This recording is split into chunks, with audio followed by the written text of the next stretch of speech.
कहानी की शुरुआत एक खदान से होती है जिसे भेड़ों का झुंड चलाता है। उनमें से एक भेड़ को लंबे समय से मरे हुए ताई लंग का भयानक रूप दिखाई देता है। वह उन पर हमला करके खदान को नष्ट कर देता है, जिससे भेड़ों को वहां से भागना पड़ता है। फिर ताई लंग घमंड से कहता है कि अब उसे कोई नहीं रोक सकता, यहाँ तक कि ड्रैगन योद्धा भी नहीं। इधर शांति की घाटी में मिस्टर पिंग और ली शान मिलकर पिंग का रेस्टोरेंट चला रहे हैं। फिर पिंग को चिंता होती है कि उसका बेटा पो कहाँ पर है। ड्रैगन योद्धा पो झील के किनारे एक उड़ती हुई स्टिंगरे से लड़ रहा है। फिर वह अपने इस दुश्मन को हराने के लिए आसमान में उड़ान भरता है और कुछ देर के बाद पो स्टिंगरे को हराने में कामयाब हो जाता है और उसके द्वारा खाए गए 3 सुअरों को उसके मुंह से निकालकर बचा लेता है। अब पो शांति की घाटी में आता है, जहां शिफू उससे कुछ अर्जेंट बात करने की कोशिश करता है, लेकिन पो शिफू की बात सुनने के बजाय अपनी बहादुरी के कारनामों पर आधारित एक नए रेस्टोरेंट के उद्घाटन में जाता है। लेकिन तभी शिफू पो से बात करने के लिए जोर देता है, जिससे वे जेड पैलेस की ओर जाते हैं, जहां पर शिफू पो को बताता है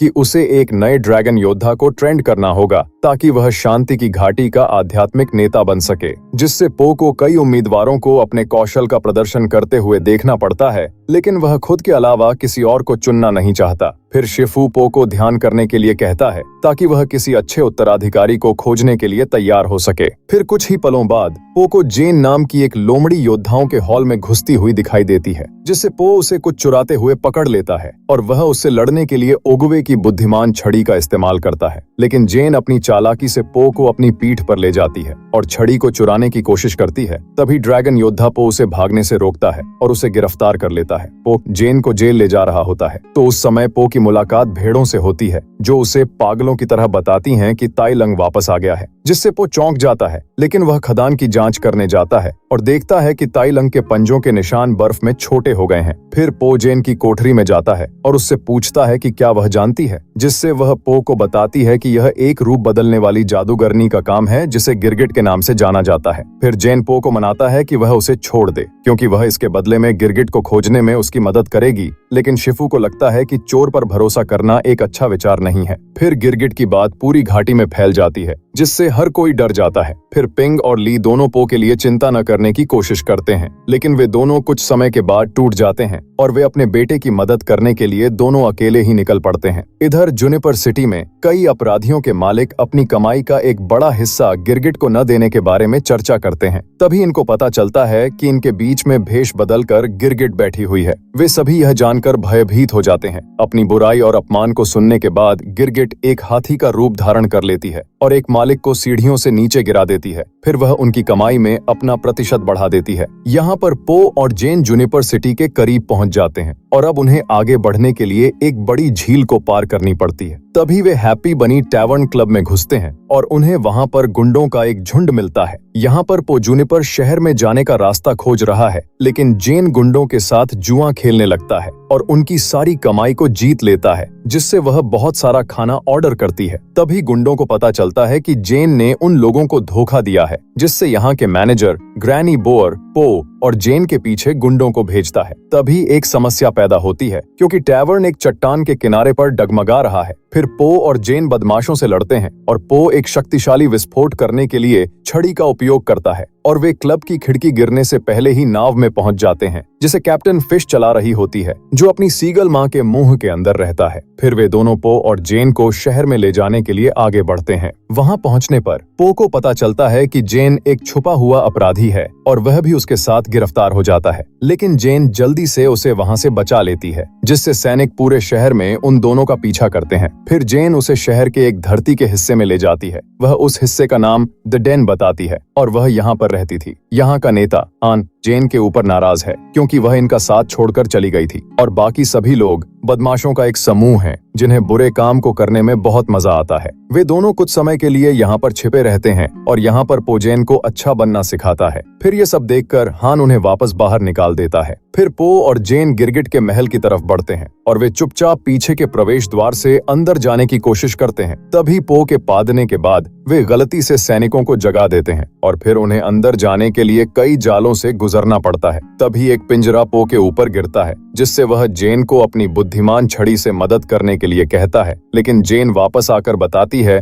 कि वह गिरगिट की तरफ थी, इसलिए उसने पो को धोखा देकर उसकी छड़ी को गिरगिट के हाथों में दिलवा दी, क्योंकि गिरगिट ने जेन को उसकी चोरी करने की क्षमता को देखकर उसे सड़कों से उठाकर अपने साथ कर लिया था। फिर उगवे की बुद्धिमान छड़ी से गिरगिट आत्मा लोक का द्वार खोलती है और मरे हुए कुंग फू मास्टर्स और पो के पूर्व दुश्मनों की ताकत को चुराने की योजना बनाती है, क्योंकि गिरगिट को उसके छोटे आकार के कारण उसे कुंग फू का अभ्यास करने का मौका नहीं दिया गया था। फिर वह सारी शक्तियों को चुराकर पूरे चीन में अपना आपराधिक साम्राज्य फैलाने की योजना बनाती है। तभी पो फर्श को तोड़ता है और वहां के पहरेदारों से लड़कर पुल में पहुंच जाता है। फिर गिरगिट खुद को जेन के रूप में बदल लेती है ताकि वह पो को धोखा दे सके और उसे पुल से नीचे फेंक दे। फिर पिंग और ली शहर पहुंचने के बाद पो को बचाने के लिए समय पर पहुंच जाते हैं। अब पो जेन के विश्वासघात के कारण बहुत दुखी होता है, लेकिन उसके पिता उसे अपना मिशन पूरा करने के लिए प्रोत्साहित करते हैं। तभी वे गिरगिट के पहरेदारों को महल में विशाल पिंजरों को लाते हुए देखते हैं। फिर गिरगिट आत्मा लोक के द्वार को खोलने के लिए छड़ी का उपयोग करती है,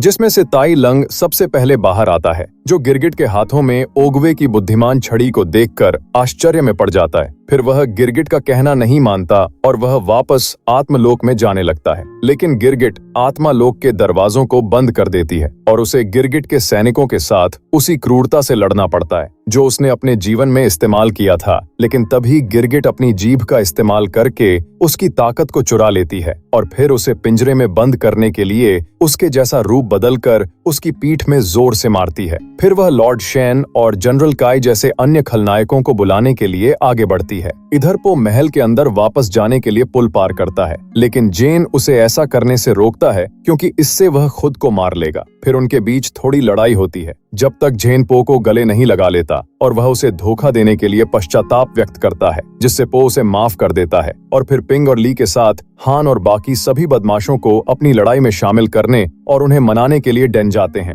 लेकिन वे केवल इस बात पर सहमत होते हैं क्योंकि इससे उन्हें लड़ाई करनी होगी। महल में गिरगिट खलनायकों और कुंग फू मास्टर्स की ताकत चुराने और उन्हें कैद करने का काम पूरा करती है और फिर वह बाहर निकलकर धरती पर विजय प्राप्त करने के लिए तैयार होने लगती है। बाहर बदमाश गिरगिट के सैनिकों को पीटते हैं, जिससे पो और जेन महल के अंदर आ जाते हैं। जब वे गिरगिट के पास आते हैं तो वह उन सभी के रूप में बदल जाती है जिनको उसने पकड़ा था और फिर पो को उसके पुराने दुश्मनों से एक बार फिर लड़ना पड़ता है। अब वह अपने आप को एक भयानक राक्षसी के रूप में बदल लेती है और पो और जेन को ऊपर ले जाती है, लेकिन पो उसे वापस नीचे लाता है और वह पो के एक दुष्ट रूप में बदल जाती है, जिसका अर्थ है कि अब पो को खुद को ही मारना होगा। फिर गिरगिट पो को पिंजरे में फंसा देती है, इसलिए वह जेन को उगवे की बुद्धिमान छड़ी देता है और उसे विश्वास दिलाता है कि उसके पास इसका उपयोग करने की शक्ति है। फिर जेन गिरगिट से लड़ती है और छड़ी का उपयोग करके उसी ड्रैगन ची की शक्ति को बुलाती है जो गिरगिट की ताकत को छीन लेती है और उसे नीचे गिरा देती है। अब गिरगिट फिर से उनको मारने के लिए आती है, लेकिन इस बार पो छड़ी को वापस ले लेता है और गिरगिट के सिर पर वार करता है, जिससे सभी कुंग फू मास्टर्स मुक्त हो जाते हैं। फिर ताई लंग अपने दुश्मन पो के पास जाता है और स्वीकार करता है कि पो उससे कहीं बेहतर योद्धा है। अब ताई लंग, शेन, काई और बाकी सभी कुंग फू मास्टर्स पो को मुट्ठी और हथेली से सलामी देते हैं। फिर पो आत्मा लोक का दरवाजा खोलता है और सभी को वापस भेज देता है और ताई लंग गिरगिट को पकड़कर अपने साथ ले जाता है। फिर जेन, पो, ली और पिंग के साथ शांति की घाटी में वापस लौटती है, जहां वह अपनी इच्छा से झेल जाती है और बाद में एक नया जीवन शुरू करने के लिए कहती है। लेकिन पो उसे जेड पैलेस ले जाता है ताकि वह उसे नया ड्रैगन योद्धा बनने के लिए ट्रेनिंग दे सके, लेकिन शिफू उसका विरोध करता है, जिससे जेन को संदेह होता है कि क्या उसके पास वास्तव में ड्रैगन योद्धा बनने के लिए आवश्यक गुण नहीं है। लेकिन पो उसे वही बताता है जो पिंग ने उसे बताया था, जो कि कभी कभी सबसे अच्छा भोजन सबसे खराब चीजों से बन जाता है। फिर जेन पो के साथ जाने के लिए सहमत हो जाती है, जबकि शिफू आड़ू के पेड़ के नीचे ध्यान करने जाता है और यह दिखाया जाता है कि पहली फिल्म में उगवे की मृत्यु से पहले उसने जो पेड़ लगाया था अब वह बढ़ने लगा है। फिर क्रेडिट के दौरान जेन को ट्रेंड करने में मदद करने के लिए पो को फ्यूरियस 5, जो अपने स्वयं के साहसिक कार्यों पर गए थे, के साथ शामिल किया जाता है। फिर यह कहानी पो के ऊपर ही समाप्त हो जाती है, जैसे उसने शुरुआत की थी।